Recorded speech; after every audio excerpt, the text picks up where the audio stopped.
Hello everyone. Hello third class. How are you? I hope you all are well. So today we have come up with first lesson from your GK and the topic name is bird superlatives page number 6 and 7 and the part number is 1. तो बेटा आपकी third class से आपकी GK का जो first lesson है वो शुरू करने जा रहे हैं। अभी तक आप नॉर्मल जो क्वेश्चंस थे जीके के वो पढ़ रहे थे। अभी आपकी जो जीके की जो बुक है उसके जो फर्स्ट टॉपिक है, फर्स्ट लेसन है सॉरी, उसको हम पढ़ेंगे, ठीक है। और उसका जो फर्स्ट लेसन है वो है बर्ड सुपरलेटिव्स। बर्ड का मतलब तो आप जानते होंगे पक्षी, ठीक है। सुपरलेटिव्स का मतलब क्या होता है बेटा? सुपरलेटिव्स का मतलब ये होता है, सुपरलेटिव्स का जो मीनिंग होता है वो होता है अति उत्तम, ठीक है। आपने इंग्लिश में पढ़ा होगा comparative degree, degree of comparison में पॉजिटिव, कंपैरेटिव और सुपरलेटिव, ठीक है। यानी तीन तरह की जो डिग्री ऑफ कंपैरिजन होती हैं, तो उसमें फर्स्ट होती है पॉजिटिव, सेकंड होती है कंपैरेटिव और थर्ड होती है सुपरलेटिव। तो सुपरलेटिव जो सबसे अच्छी होती है, जो सबसे उत्तम होती है, ठीक है। तो अति उत्तम होता है सुपरलेटिव्स का मतलब, यानी किसी चीज़ के बारे में अति उत्तम तरीके से बताना, ठीक है। और जब इसका नाम बर्ड के साथ जुड़ गया, बर्ड सुपरलेटिव, तो ये किसी पक्षी की अति उत्तम गुणों को जो है व्यक्त करता है, बताता है, वर्णन करता है, ठीक है। उन गुणों को ही हमें जानकर पता लगाना है उन पक्षियों के बारे में, ठीक है बेटा। So let's move to our first lesson. So students, this is our lesson number 1 and the lesson name is bird superlatives, right? So superlatives के बारे में मैंने आपको पहले ही बताया, उसका मीनिंग क्या होता है? अति उत्तम, ठीक है। किसी चीज़ के बारे में बिल्कुल अच्छे तरीके से वर्णन करना, ठीक है। किसी चीज़ के बारे में बिल्कुल अच्छे से उसका जो वर्णन करते हुए उसके बारे में बताना, ठीक है, ये होता है अति उत्तम, ठीक है, सुपरलेटिव्स। क्लियर? सो अभी बर्ड सुपरलेटिव्स का मतलब क्या है? बर्ड सुपरलेटिव्स का मतलब ये है कि जिन पक्षियों के बारे में जो बातें अच्छे तरीके से उन पे वर्णन करती है उनका, उन पक्षियों का, तो वो चीज़ें हमें यहाँ पे सुपरलेटिव्स देखने हैं। यानी उनके जो अच्छे गुण हैं, जिन गुणों के कारण वो पहचाने जाते हैं, ठीक है, जिन गुणों के कारण उनकी पहचान हो पाती है, तो वो सुपरलेटिव्स हमें यहाँ पे पहचानने हैं जो यहाँ पे दे रखे हैं, और उनके अकॉर्डिंग उन पक्षियों की पहचान करनी है और उनके नाम यहाँ पे हमें लिखने हैं। ओके स्टूडेंट्स, सो बर्ड सुपरलेटिव्स में यहाँ पे देखिए, these birds occupy the highest qualities in different criteria, ठीक है। यानी ये जो पक्षी यहाँ पे दे रखे हैं आप देख भी रहे हैं, ठीक है, पेज नंबर 7 पे और भी हैं। तो ये क्या है कि इनके अंदर कोई ना कोई अलग तरह की हाईएस्ट क्वालिटीज़ है, ठीक है। जो क्वालिटीज़ यहाँ पे दे रखी है, जैसे मैं आपको एक बार नोटिफाई करा ही देता हूँ, जैसे ये फास्टेस्ट बर्ड, ठीक है, हैवीएस्ट बर्ड, लाइटेस्ट बर्ड, ये क्वालिटीज़ यहाँ पे दे रखी है। क्वालिटी हालांकि फास्ट तो सब होते हैं, लेकिन फास्टेस्ट जो सबसे तेज है उसके बारे में है। अब हैवी तो बहुत सारे होते हैं, लेकिन हैवीएस्ट जो सबसे हैवी है, तो ये सुपरलेटिव्स यानी ये जो क्वालिटीज़ हैं, इनको देखते हुए हमें क्या करना है? इनको पहचानना है, ठीक है। Read the qualities and name them, हमें इन क्वालिटीज़ को रीड करना है, इन गुणों को रीड करना है और क्या करना है? इनके नाम यहाँ पे लिखने हैं। सो फर्स्ट इज़, और आपको नाम कहाँ से लिखने बेटा मैं आपको बता देता हूँ। आप अपना जो पेज नंबर 7 ओपन करेंगे, ठीक है, ये यहाँ पे आपको एक क्लू बॉक्स दे रखा है, ये रहा, ठीक है, ठीक है। यहाँ पे इन पक्षियों के नाम हैं, ये रहे, ठीक है। तो आपको यहाँ से ये नाम जो है वो लिखने हैं। क्लियर? यहाँ से आपको ये जो क्लू दे रखा है, यहाँ से आपको नाम छांटने हैं और वहाँ पे क्या करने हैं? लिखने हैं। Okay, so let's move. So first one is fastest bird. अब फास्टेस्ट बर्ड कौन सा होता है बताइए?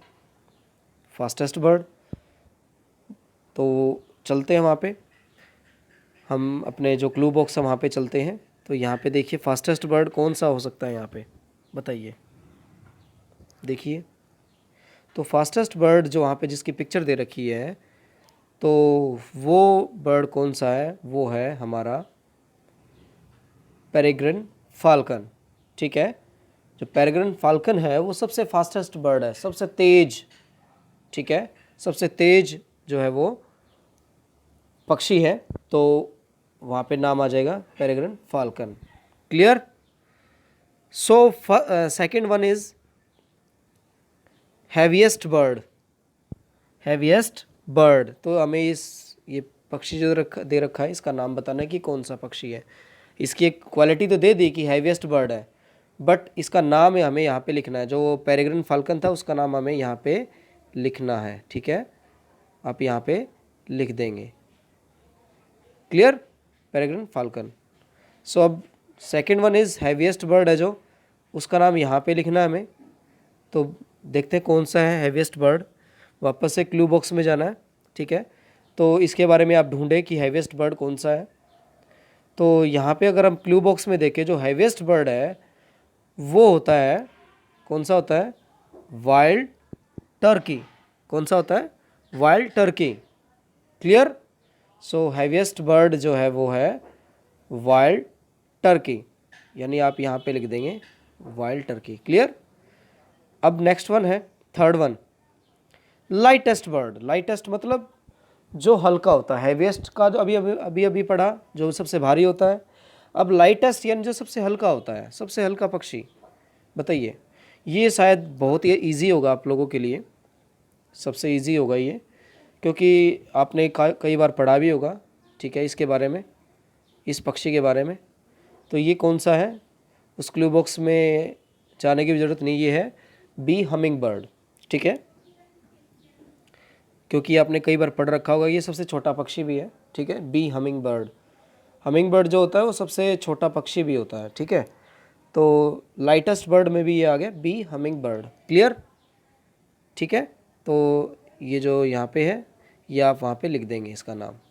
ठीक है बेटा, तो इसी बेस पे आपको ये जितने भी पक्षियों के नाम दे रखे हैं यहाँ पे, largest wing span, deepest diver, highest flyer, ये जितने भी दे रखे हैं इनको आपको पहचानना है। चलो एक बार और सॉल्व करते हैं, फोर्थ वन पे चलते हैं।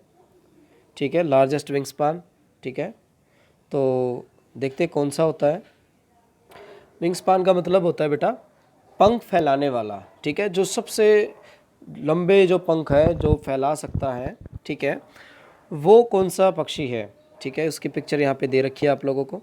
ठीक है, ये रही, तो इसका नाम ढूंढना है। ठीक है, तो देखते हैं कौन सा हो सकता है। वहाँ पे चलते हैं हम दोबारा से अपने क्लू बॉक्स में। ठीक है, चलिए, ये रहा हमारा क्लू बॉक्स। सो प्लीज़ देखते हैं, यहाँ पे फाइंड आउट करते हैं। आप भी फाइंड आउट कीजिए। ठीक है, ऐसे तो पता नहीं लगेगा, आपको खोजना पड़ेगा ये, क्योंकि नेम तो बहुत सारे हैं यहाँ पे, है ना। तो कैसे पता चलेगा, तो आपको ये ढूंढना पड़ेगा ये। ठीक है, अपनी पुरानी बुक्स की हेल्प से, इंटरनेट की हेल्प से, ठीक है, अपने पेरेंट्स की हेल्प से, तो ये नेम हमें ढूंढने पड़ेंगे। ठीक है, तो यहाँ पे देख लेते हैं, जैसे जो लार्जेस्ट विंग स्पान है। ठीक है, जो सबसे ज़्यादा पंख फैलाने वाला है, उसका नाम क्या है? लार्जेस्ट विंग स्पान, उसका नाम है, यहाँ पे ढूंढते हैं तो हमें मिलेगा क्या? ये रहा, एल्बाट्रॉस। ठीक है, क्या है? एल्बाट्रॉस। सो ये वहाँ पे आ जाएगा लार्जेस्ट विंग स्पान में। ठीक है, उस पक्षी का नाम। तो स्टूडेंट्स यहाँ पे आ जाएगा। ठीक है, एल्बाट्रॉस। ठीक है, अब नेक्स्ट चलते हैं। ठीक है, डीपेस्ट डाइवर। अब डीपेस्ट डाइवर यानी डाइवर का मतलब होता है गोताखोर, जो सबसे गहरा गोता लगाता है। ठीक है, इस पक्षी का नाम बताना है, तो वहाँ पे हम क्लू बॉक्स में ढूंढते हैं। ठीक है, तो यहाँ पे हमें ढूंढना है डीपेस्ट डाइवर। तो वो कौन सा हो जाएगा बेटा? डीपेस्ट डाइवर यहाँ पे क्या हो जाएगा? तो वो हो जाएगा हमारा थिक बिल्ड मर। ठीक है, कौन सा हो जाएगा? थिक बिल्ड मर, सॉरी। ठीक है, ये हो जाएगा। तो बेटा ये जितने भी अभी हमारे बच गए, अब ध्यान से देखिए। हाईएस्ट फ्लायर, ठीक है, यानी जो सबसे ऊंचा उड़ सकता है। बर्ड विद लॉन्गेस्ट बिक, जिसकी सबसे लंबी चोंच होती है। स्ट्रॉन्गेस्ट बर्ड, जो सबसे ताकतवर पक्षी होता है। और हैवीएस्ट फ्लाइंग बर्ड, यानी जो सबसे भारी जो बर्ड होता है, यानी जो सबसे भारी होता है, उड़ने वाला पक्षी। ठीक है, भार के अकॉर्डिंग, वेट के अकॉर्डिंग, ठीक है, वो कौन सा है, ठीक है। इसके अलावा यहाँ पे देखिए लार्जेस्ट बर्ड, पेज नंबर 7 पे लार्जेस्ट बर्ड, ठीक है, और लार्जेस्ट मतलब जो सबसे बड़ा है, इसको तो आप जानते भी होंगे, ठीक है, इसको तो ढूंढने की जरूरत नहीं पड़ेगी आपको, कौन सा हो जाएगा, ऑस्ट्रिच, राइट।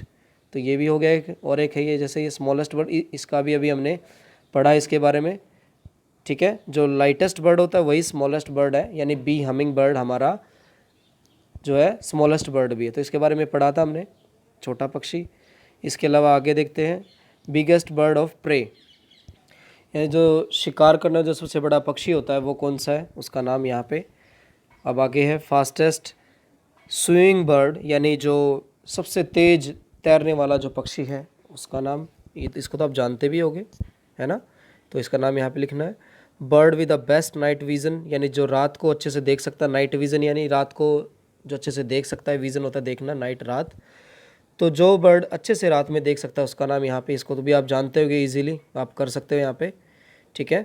आगे है bird with best I site, ठीक है, यानी जो जिसकी आई साइट बहुत अच्छी होती है, ठीक है, जो देखने की क्षमता है वो बहुत अच्छी होती है, तो हमें इसका नाम भी यहाँ पे लिखना है। टॉलेस्ट फ्लाइंग बर्ड, जो सबसे टॉल होता है, ठीक है, टॉल, टॉल क्या होता है बताइए, शाबाश। तो टॉलेस्ट बर्ड यानी जो सबसे लंबा पक्षी है उड़ने वाला, टॉलेस्ट फ्लाइंग बर्ड, यानी टॉल का मतलब लंबा और फ्लाइंग मतलब उड़ने वाला, ठीक है। तो सबसे लंबा जो पक्षी है जो उड़ सकता है, उसकी पिक्चर भी देख रहे हैं, ठीक है, तो हमें उसके बारे में यहाँ पे लिखना है, उसका नाम लिखना है, ठीक है। तो ये सारे आप खोजेंगे, ठीक है, सर्च करके आप खुद लिखेंगे बेटा, ठीक है, दिस इज़ योर वर्क।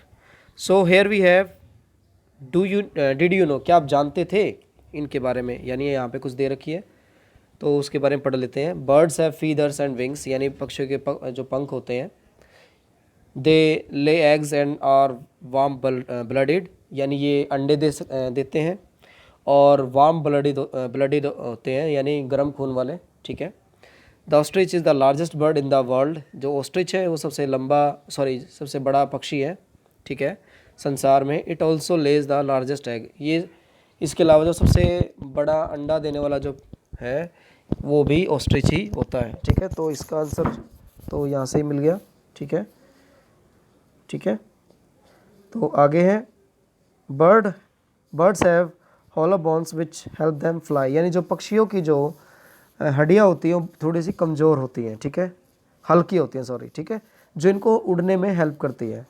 आगे है the chicken is the most common species of bird found in the world, ठीक है। अब चिकन का मतलब क्या है, यानी बेटा जो मुर्गी होती है वो सबसे मोस्ट कॉमन स्पीसीज़ है, यानी प्रजाति है पक्षियों की जो पूरे संसार में जो है पाई जाती है, ठीक है। Kiwis are endangered flightless bird that live in New Zealand. They lay the largest eggs relative to their body size of any bird in the world. यानी जो कीवी है, ठीक है, कीवी जो बर्ड है वो इंडेंजर्ड है, यानी वो खतरे में है, खतरे में मतलब उनकी जो प्रजाति है वो अब ज़्यादा नहीं बची है, विलुप्त होने के कगार पे है। तो जो कीवी है वो फ्लाइटलेस बर्ड है, ये उड़ता नहीं है, फ्लाइटलेस का मतलब होता है ना उड़ने वाला। एक फ्लाइटलेस बर्ड हमारा ऑस्ट्रिच भी है, ये जो बर्ड है ऑस्ट्रिच, ये भी नहीं उड़ सकता बेटा, ये भी फ्लाइटलेस बर्ड है, ठीक है, तो ये भी नहीं उड़ पाता। और एक और होता है ईमू, ठीक है, वो भी ऑस्ट्रिच की जैसा ही होता है, इससे छोटा होता है। ईमू भी जो होता है वो भी फ्लाइटलेस बर्ड है। तो कीवी, ऑस्ट्रिच और ईमू, ये तीन जो है फ्लाइटलेस बर्ड है, जो पक्षी होते हुए भी नहीं उड़ पाते हैं।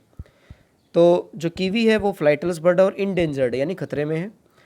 दैट लिव इन न्यूजीलैंड, ये न्यूजीलैंड में रहता है ये पक्षी। दे ले द लार्जेस्ट एग, ये बड़ा अंडा देता है। अब बड़े अंडे की बात तो अभी ऑस्ट्रिच की भी हुई थी, लेकिन ये किस वे में देता है, देखिए ध्यान से, relative to their body size of any bird in the world, यानी ये अपने बॉडी वेट के बॉडी साइज़ के अकॉर्डिंग ये बड़ा अंडा देता है, ठीक है, जितना इसका बॉडी वेट होता है उससे भी उसके अकॉर्डिंग जो है ये बहुत बड़ा अंडा देता है, ठीक है। Humming bird can fly backward, यानी जो हमिंग बर्ड होता है, हमिंग बर्ड अभी हमने पढ़ा, वो पीछे की तरफ भी उड़ सकता है, ठीक है, बैकवर्ड यानी पीछे की तरफ, clear. The bee humming bird is the smallest living bird in the world, ठीक है, संसार में सबसे छोटा जो पक्षी है वो जो है वह the bee humming bird with a length of just 5 centimetre, ये सिर्फ 5 सेंटीमीटर की लेंथ का होता है, ठीक है, लंबा होता है बस। Around 20% of bird species migrate long distance every year, यानी जो पक्षियों की जो प्रजाति होती है उसमें से लगभग 20% जो पक्षी होते हैं वो हर साल माइग्रेट करते हैं, यानी एक स्थान से दूसरे स्थान पर जाते हैं, ठीक है। आगे है homing pigeons are bred to find their way from long distances away. जो होमिंग पीजन्स है यानी कबूतर जो हैं वो एक ऐसी प्रजाति है जो लंबी दूरी तक भी अपने घर का रास्ता नहीं भूलते, अपने घर को खोज लेते हैं, ठीक है। And have been used for thousands of year to carry messages, और लगभग हज़ारों सालों तक संदेश पहुंचाने में जो पीजन्स है वो यूज़ होते रहे हैं, ठीक है। तो ये कुछ फैक्ट्स थे बेटा जो हमने पढ़े अभी यहाँ पे डिड यू नो में। क्या आप जानते थे? तो क्या आप सच में इन चीज़ों के बारे में जानते थे जो भी हमने इस यहाँ पे पढ़े हैं इस बॉक्स में, ठीक है। तो कुछ अच्छी जानकारियाँ थी जो हमने पढ़ी यहाँ पे, तो इनको आप याद रखें। इसके अलावा जो वर्क है बेटा, जो ये इनकी सुपरलेटिव्स दे रखे हैं, जो इनके गुण दे रखे हैं, उनके अकॉर्डिंग आपको इनके नाम फाइंड आउट करने हैं, ये आपका वर्क है। ओके बेटा, तो आप अपना ये वर्क कंप्लीट करें। Clear? Have a nice time to all of you. और अपने पेरेंट्स की सहायता से या फिर इंटरनेट की सहायता से आप ये काम पूरा कर सकते हैं। क्लियर? और अगर फिर भी कोई डाउट रहता है तो आप अपना डाउट अपना स्कूल के व्हाट्सएप नंबर पे सेंड कर सकते हैं, कॉल कर सकते हैं। ओके बेटा, तो आप सभी अपना ध्यान रखें। Have a nice time to all of you. Thank you.